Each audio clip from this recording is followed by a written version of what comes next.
Buenos días, hermanos. Qué alegría es poder tener la oportunidad de compartir la palabra de Dios con ustedes una vez más. Les agradezco por esta invitación. Estamos aquí en Salta, ya llegamos el año pasado.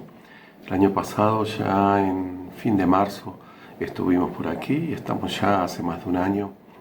Realmente es una ciudad tranquila, una ciudad muy reposada. La verdad es que tenemos 1.300 miembros ahora en este nuevo distrito, en 7 iglesias. Para que ustedes sepan, la iglesia central tiene unos 400 miembros y fue fundada ya hace unos 60 años, un poquito más todavía. Es una iglesia muy activa que ha dado origen a 14 iglesias aquí en el norte argentino. Estamos contentos, estamos en misión y eso es muy interesante para nosotros, volver a estar en una iglesia en misión. Agradezco a Dios por eso también. Pero estamos atravesando una situación muy difícil. Tenemos 93 hermanos adventistas aquí en Salta con COVID, de los cuales tenemos 3 internados en terapia intensiva con respirador y uno de ellos esta semana le han tenido que practicar una traqueotomía porque está todavía en una situación más difícil. Yo les pido que ustedes puedan orar porque estamos pasando momentos muy duros. Ya han fallecido 5 hermanos de nuestra iglesia y la verdad es que a uno le duele y a veces nos cuesta entender estas situaciones que nos tocan pasar también. Pero vamos a encomendar nuestras vidas y la vida de nuestra iglesia en las manos de Dios, quien ha sido siempre nuestro sustentador y nuestro guía, y no va a dejar de serlo en estos momentos difíciles también. Vamos a inclinar nuestro rostro, vamos a pedir la presencia de Dios para poder estudiar su palabra. Amado Dios, queremos estudiar tu palabra y lo vamos a hacer. Y al abrirla, Señor, queremos tener la certeza y la seguridad de que tú nos estás guiando. Por eso es que suplicamos que tu Espíritu Santo esté con nosotros, esté conmigo aquí, esté con mis hermanos cuando lo escuchen en sus hogares. Señor, para que bajo tu dirección podamos ser dirigidos en estos momentos difíciles en nuestras vidas. Gracias por estar con nosotros, gracias porque podemos confiar en ti en estos momentos. Te lo pedimos todo esto humildemente en el nombre de Jesús. Amén. Muy bien. Vamos a abrir la palabra de Dios en esta mañana de sábado y lo vamos a hacer estudiando quizás un tema que todos podemos decir, ya lo conozco, lo sé, estoy absolutamente convencido de que no hay nada nuevo en esto. Es el tema de la oración. Pero yo quiero que estudiemos la oración por el momento especial que estamos pasando también. No lo vamos a ver desde el lado más obvio, no lo vamos a ver desde la doctrina, simplemente como una doctrina de oración o los pasos que hay que dar. Quiero que lo veamos desde un ángulo distinto. Quiero que lo veamos como yo también lo estoy tratando de ver y de sentir en estos momentos. No voy a dar ninguna cátedra, no estoy en condiciones de hacerlo, sino que quiero que abramos la Biblia juntos y que descubramos la experiencia positiva que significa una relación de oración con Dios, una experiencia positiva de crecimiento. La oración que satisface mi corazón, ¿dónde está? ¿Cómo puedo vivirla? ¿De qué manera puedo yo vivir mi vida como para que la oración sea realmente un bálsamo que me oriente, que me guíe? La oración y tu vida, la oración y vos. No la oración obligada, no la oración de temor, no la oración rutinaria. No esa oración que hacemos para quizás calmar la conciencia, esa oración en la cual a veces nos dormimos porque no somos conscientes de lo que estamos diciendo, esa oración distraída por la cual a veces me ha pasado estar en medio de una oración personal, especial y hasta estar tan distraído que oro por una rutina, o sea, puedo llegar a orar por los alimentos cuando estoy arrodillado al lado de mi cama, una oración en la cual no soy consciente de lo que estoy diciendo. Como todo lo que Dios hizo para relacionarse con nosotros, Satanás distorsionó muchísimo la oración y la hizo formal, logró que sea fría en muchos de nosotros, que sea un acto solemne. Y de esa manera le sacó la cercanía que por definición la oración tiene, porque nosotros sabemos que la definición que siempre vemos de oración es la que dio Elena de White, que orar es abrir, es el acto de abrir nuestro corazón a Dios como si fuera un amigo. Bueno, a veces realmente la rutina, el temor, la obligación ha hecho de nuestra oración lo menos parecido posible a un diálogo con un amigo. Abrir nuestro corazón. Hasta le hemos dado a veces mucho protagonismo al que ora, el que hace la oración, quitando entonces del centro al objeto de nuestra oración, que es Dios. A veces hasta buscamos personas que creemos que tienen una relación especial con Dios para que ellos oren y pidan por nosotros, por una situación especial, por lo que estamos pasando, por un problema, y le pedimos a alguien que ore por nosotros porque hasta pensamos o hasta a veces lo decimos, a vos Dios te va a escuchar. Como si el escuchar o no escuchar dependiera de alguna manera del que está orando. Fíjense cómo vamos distorsionando. Me acuerdo cuando mi hijo era chiquito, había aprendido a hablar, pero era chiquito todavía, no controlaba bien su voz y él hablaba con mucha fuerza. Un pastor que había venido de visita a la iglesia de Neuquén terminó de hacer la oración, la primera oración para un evento, y realmente no te miento al decirte de que había sido una oración de entre 5 y 7 o 8 minutos, de rodillas allí, y mi hijo se ve que no daba más. Yo estaba al frente con el pastor, terminó la oración, y Danielito con la voz fuerte dijo, que retumbó en toda la iglesia: ¡pero qué oración más larga! Y todos nos reímos, hasta el pastor, pero él expresó lo que todos estábamos sintiendo, que era una oración larga. ¿Cómo puede una oración llegar a hacernos sentir que es demasiado larga? Si la esencia de la oración es que nos comunicamos con nuestro Dios. La oración comienza con Dios. No es una ocurrencia humana, no es el ser humano el que se le ocurre, voy a buscar una manera. No. Es Dios, y Dios da algunas instrucciones claras que luego fueron formalizadas de manera muy estrictas por los seres humanos. Pero Jesús, en San Mateo capítulo 7, versículo 7, nos da ese primer paso de acercamiento hacia nosotros. Y Dios mismo nos propone entonces que oremos. Fíjense lo que dice Mateo 7, versículo 7, dice: pedid y se os dará, buscad y hallaréis, llamad y se os abrirá. Eso lo conocemos muy bien. Y luego refuerza todavía la idea, el pensamiento. Y dice: porque todo el que pide, recibe. Y el que busca, halla. Y al que llama, se le abrirá.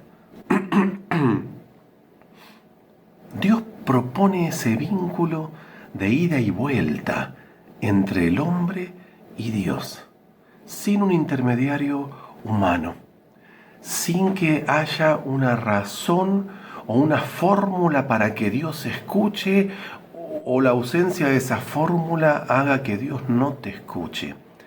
Por eso el tema en esta mañana que quiero que meditemos juntos es un tema eminentemente práctico. No vamos a ver la teología de la oración, sino que vamos a ver lo que puede significar para nosotros en el día a día, mientras estamos estudiando, mientras estamos corriendo, mientras estamos trabajando, mientras estamos enfrentando las dificultades en el hogar. La oración, ¿qué acción práctica tiene entre nosotros? Ahora, fíjate que Jesús sigue explicándonos la oración y nos da la razón ahora por la cual Dios te va a escuchar o Dios no te va a escuchar. En realidad no te dice que Dios no te va a escuchar, así que te dice solamente la razón por la cual Dios te va a escuchar. Continúa diciendo este texto: ¿qué hombre hay de vosotros que si su hijo le pide pan le dará una piedra? ¿O si le pide un pescado le dará una serpiente? Pues si vosotros, siendo malos, sabéis dar buenas dádivas a vuestros hijos, ¿cuánto más vuestro Padre que está en los cielos dará buenas cosas a los que se lo pidan? Hay una razón para que seamos entonces escuchados.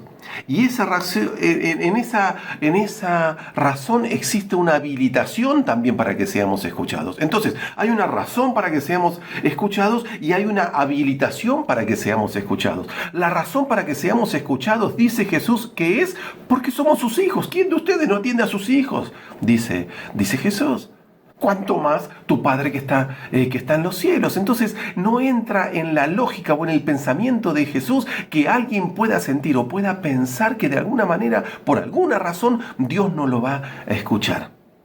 Y hay entonces una habilitación, algo que nos da la posibilidad de ser escuchados. Y eso es gracias a Jesús.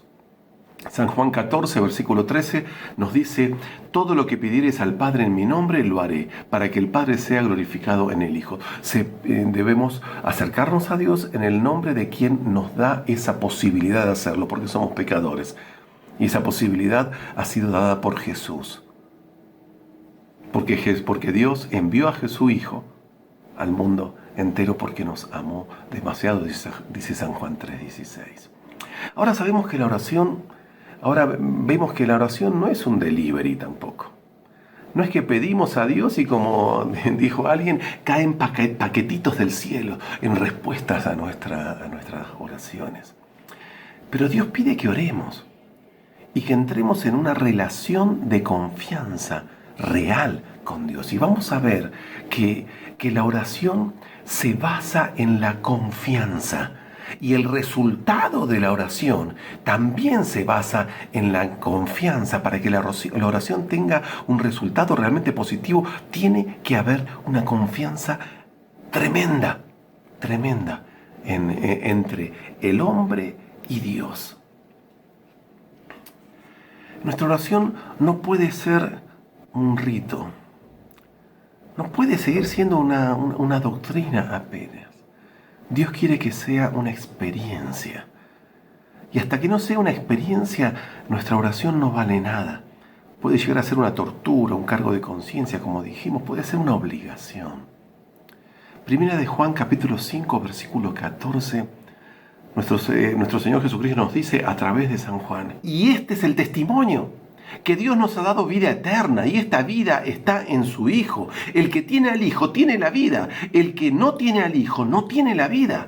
Estas cosas os he escrito a vosotros que creéis en el nombre del Hijo de Dios, para que sepáis que tenéis vida eterna, y para que creáis en el nombre del Hijo de Dios. Y esta es la confianza que tenemos en Él, que si pedimos alguna cosa conforme a su voluntad, Él nos oye. Y si sabemos que Él nos oye en cualquier cosa que pidamos, sabemos que tenemos las peticiones que le hayamos hecho. Este es el texto completo, pero esto es fantástico.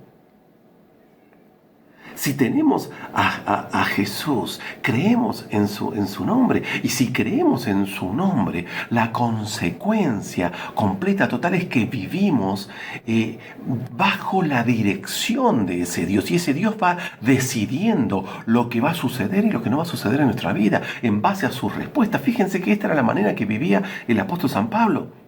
Así vivía él. Hechos capítulo 16, versículo 4, nos dice: y al pasar, fíjense cómo era orientado y dirigido Pablo. De qué manera Dios iba dirigiendo hasta el ministerio de Pablo. Fíjense lo que nos dice aquí. Dice: al pasar por las ciudades les entregaban las ordenanzas que habían acordado los apóstoles y los ancianos que estaban en Jerusalén para que las guardasen. Luego del concilio de Jerusalén, lo que se resolvió se compartía con todas las iglesias. Así que las iglesias eran confirmadas en la fe y aumentaban en número cada día. Y atravesando Frigia y la provincia de Galacia, les fue prohibido por el Espíritu Santo hablar la palabra en Asia. Y cuando llegaron a Misia, intentaron ir a Bitinia, pero el Espíritu no se lo permitió. Y pasando junto a Misia, descendieron a Troas. Y luego en visión Pablo recibe la orden, dice: pasa a Macedonia y ayúdanos, ustedes recuerdan. Sí, es bueno que Dios haga su voluntad en tu vida, porque de esa manera Dios va dirigiendo. Si es bueno para tu vida, Dios te lo va a dar. Si no es bueno para tu vida, Dios lo va a impedir. Ahora, el apóstol San Pablo tenía varias intenciones. Una de sus intenciones fue ir a Asia a predicar el Evangelio y de alguna forma el Espíritu Santo se lo impidió. No dice que le dijo que no vaya, sino que se lo impidió. O sea que él intentó ir sin duda en oración, pero como le había pedido que se haga la voluntad de Dios en su vida, entonces Dios proveyó los medios para que él no pueda ir a Asia. Y proveyó los medios para que no pueda ir a Bitinia, pero proveyó los medios para que pueda ir entonces a Macedonia. Y fue a Éfeso. Y en Éfeso, ¿se acuerdan ustedes que Pablo termina encarcelado luego de predicar? Y estando allí en la cárcel, nos dice el texto bíblico que Pablo y Silas cantaban himnos a Dios esa noche. ¡Qué bárbaro! Solo podían actuar de esa manera porque estaban seguros de que Dios tenía un plan para ellos, por lo cual estaban en la cárcel. Vino el terremoto y tampoco cambió su concepción de la vida, tampoco ese susto, tampoco hubo angustia, porque Dios estaba dirigiendo sus vidas y ellos estaban seguros de eso. Y entendieron que el terremoto era parte del plan de Dios. Entonces, todo lo que va sucediendo en la vida de Pablo entiende que es el plan de Dios. Vivir así es maravilloso, es sobrenatural. Vivir con esa certeza, con la certeza de que Dios está haciendo lo mejor en tu vida. La certeza de que yo pedí a Dios, pero confiando en su amor, en su interés y en su cuidado por nosotros, que se resume en realidad en esa primera palabra, en su amor por nosotros. Cuando yo estoy hablando a Dios de esa manera y le estoy expresando y contando todas mis angustias más profundas, mis preocupaciones, las cosas que no consigo resolver, pero digo, Señor, las pongo en tus manos y voy a confiar en que tú vas a hacer lo mejor para mí, entonces se produce el efecto profundo de la oración. Es el poder inigualable de la oración. La oración no es una lista de pedidos, entonces, no es dame, Señor, dame eso, Señor, dámelo, Señor, permite que lo tenga, Señor, obra para que lo tenga. No es, Señor, quiero que hagas esto, quiero que hagas esto, quiero que hagas esto. La verdadera paz que puede producir la oración en tu vida está en la voluntad del Padre, que quiero que guíe mi vida. Que no pase nada que tenga que afrontar en mi vida por voluntad de un ser humano, que nadie puede hacer su voluntad en mi vida, ni siquiera yo mismo, sino que sea la voluntad de Dios. Y que todo lo que suceda en mi vida sea porque Dios decidió permitirlo. Esa es la certeza que te hace invencible en el mundo en que vivimos. Ahora, ¿cómo consigo esto? Porque esa es la verdadera pregunta. Porque estamos de acuerdo en esto. Pero ¿cómo consigo que Dios haga siempre su voluntad en mi vida? Y acá llegamos a la parte quizás más práctica. Porque vamos a preguntar a la Biblia esto. Vamos a buscar 1 de Pedro capítulo 5, versículo 6. 1 de Pedro, entonces capítulo 5, versículo número 6. 1 de Pedro, capítulo 5, entonces el versículo 6, perdón, me había equivocado. Dice, humillaos pues bajo la poderosa mano de Dios, para que Él os exalte a su debido tiempo. Echad toda vuestra ansiedad sobre Él, porque Él cuida de vosotros. Qué texto maravilloso. Y vamos a desmenuzarlo un poquito. Entonces él dice, humillaos pues bajo la mano poderosa de Dios. Y esa expresión ya nos hace reflexionar mucho. Eso porque significa aceptar la superioridad de Dios sobre mi vida. Dejar de hacer yo las cosas y que sea Dios el que pueda obrar y hacerlas en mi vida. Eso es muy difícil, pero esa es la acción que necesitamos nosotros para que la oración cumpla su objetivo completo en nuestra vida. Aceptar la superioridad de Dios. Él sabe. No buscar otro camino que el camino que Dios señaló. La idea de que el fin no justifica los medios.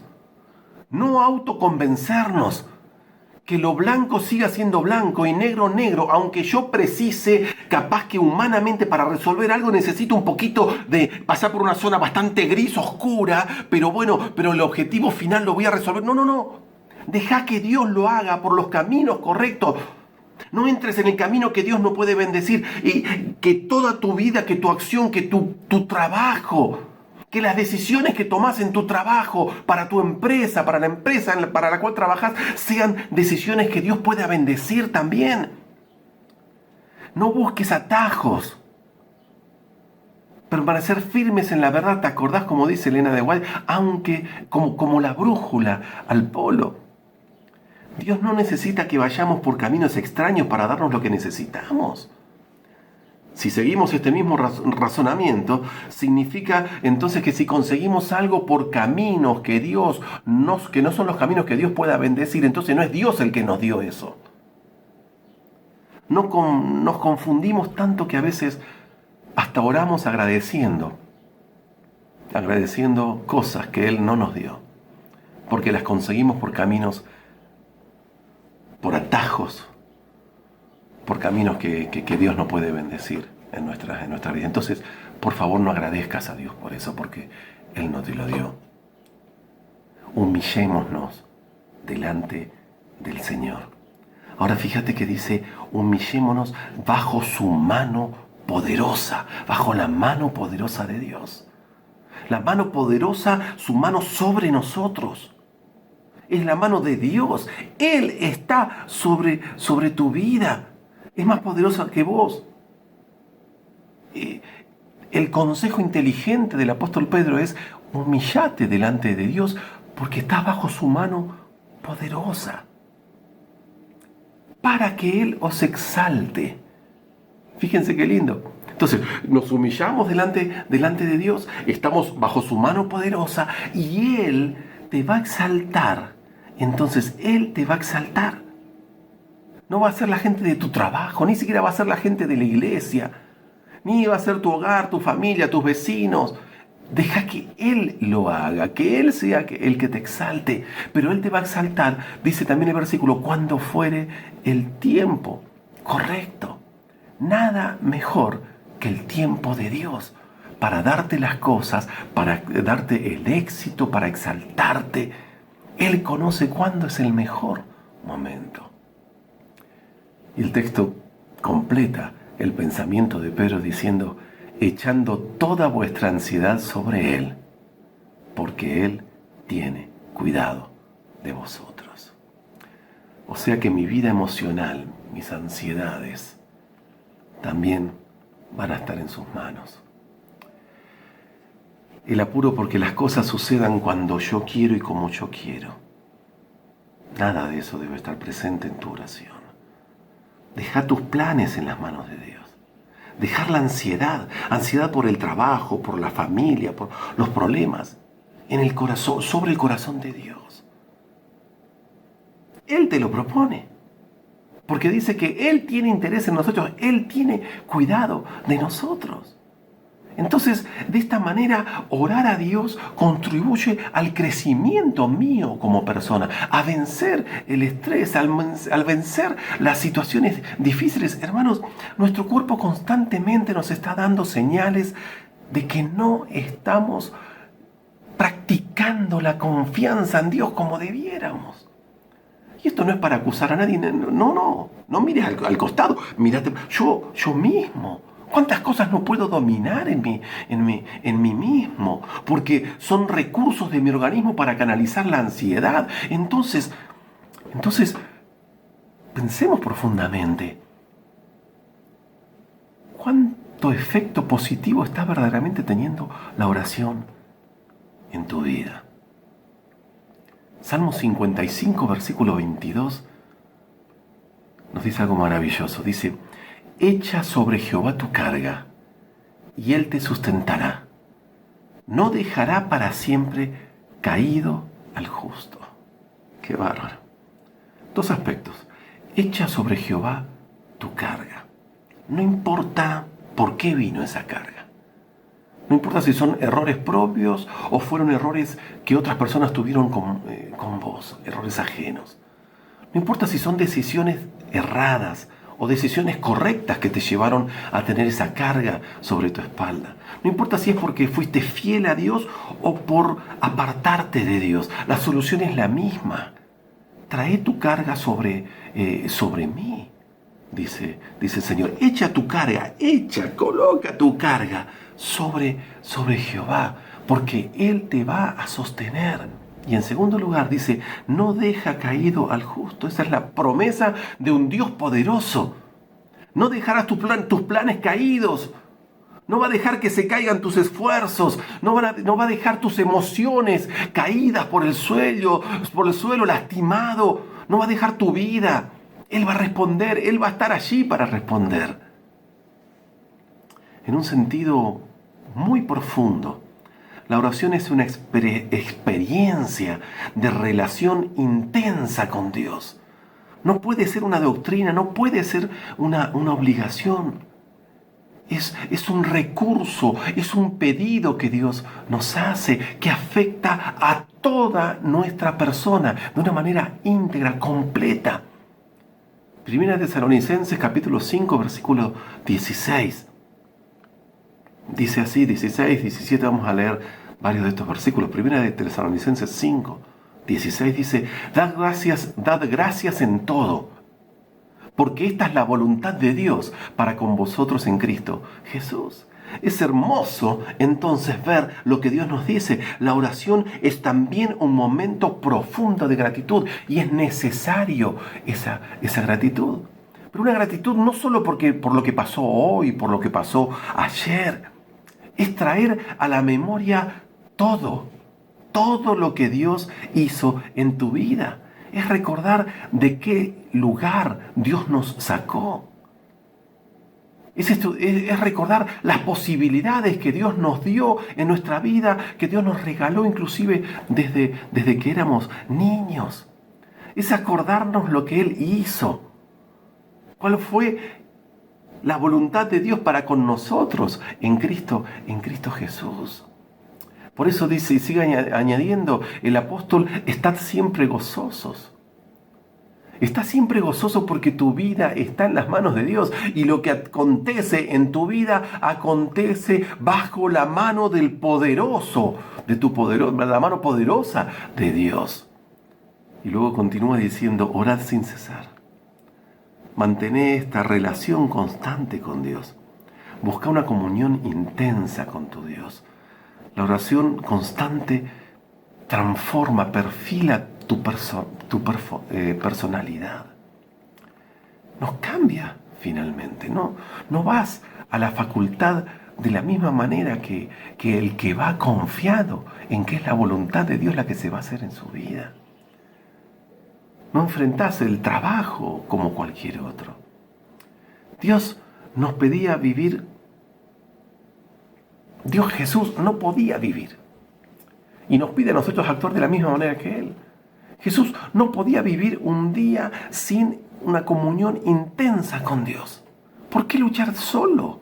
Si Dios está dispuesto a estar con nosotros. Fíjense ustedes lo que nos dice Efesios capítulo 3, versículo 14.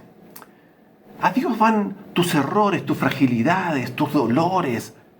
Y de Dios viene lo que Él sabe que solucionará, tus temores, tus fragilidades, tus errores.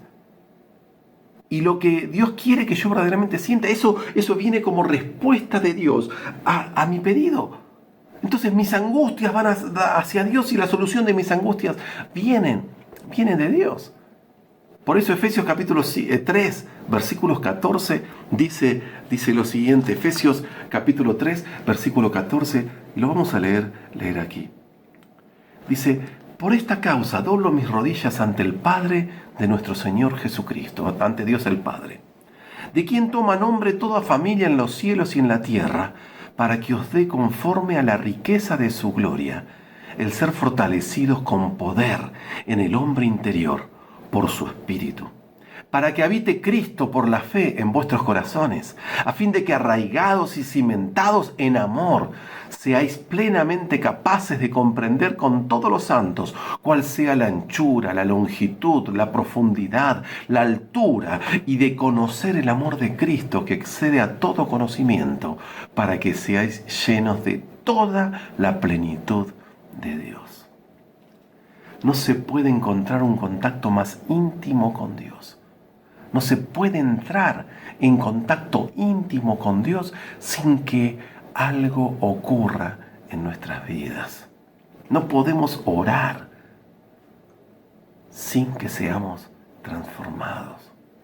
Por eso es tan importante, hermanos, sacar el rito de la oración, sacar de nuestra mente la obligación como razón para orar a Dios. Y debemos pedir perdón a Dios si es necesario. Pero como Pablo, esta debiera ser nuestra oración. Conocer, crecer, confiar, amar finalmente a Dios. Sé que estamos pasando momentos difíciles. Sé que estamos pasando tiempos de cumplimiento de la profecía del Señor. Y miramos a nuestro alrededor y sabíamos que estas cosas iban a pasar. Y sabíamos que iban a haber plagas. Y sabíamos que iban a haber guerras. Y sabíamos que la naturaleza se iba a ir destruyendo. Sabíamos que estas cosas iban a pasar. Sabíamos de las injusticias sociales. Las estudiamos tantas veces, las repetimos tantas veces. Santiago, llorado, rico por la miseria. Sabíamos y sabemos todo eso. Esos son tiempos de cumplimiento de las profecías. Y en estos tiempos difíciles Dios nos invita, nos anima, Dios nos alienta como a Israel. Mientras se cumplían también las profecías sobre el pueblo de Israel, sobre los judíos, en su destierro en Babilonia, Jeremías habló a los judíos diciendo, y está registrado en Jeremías capítulo 29, versículo 10, un pueblo que estaba atravesando el cumplimiento de las profecías que Dios también había anticipado y estaban en el destierro. Les dice Dios a través de Jeremías, porque así dice Jehová, dijo Jeremías: cuando en Babilonia se cumplan los 70 años, yo os visitaré y despertaré sobre vosotros mi buena palabra para haceros volver a este lugar. Porque yo sé los pensamientos que tengo sobre vosotros, dice Jehová. Pensamientos de paz y no de mal, para daros el fin que esperáis. Entonces me invocaréis y vendréis y oraréis a mí, y yo os oiré, y me buscaréis y me hallaréis, porque me buscaréis de todo vuestro corazón. Dice, yo sé, dice Dios, yo sé los pensamientos que tengo acerca de vosotros, y mis pensamientos son de paz para ustedes, no son de mal. Yo sé las intenciones, entonces está diciendo Dios, yo sé las intenciones que tengo sobre ustedes.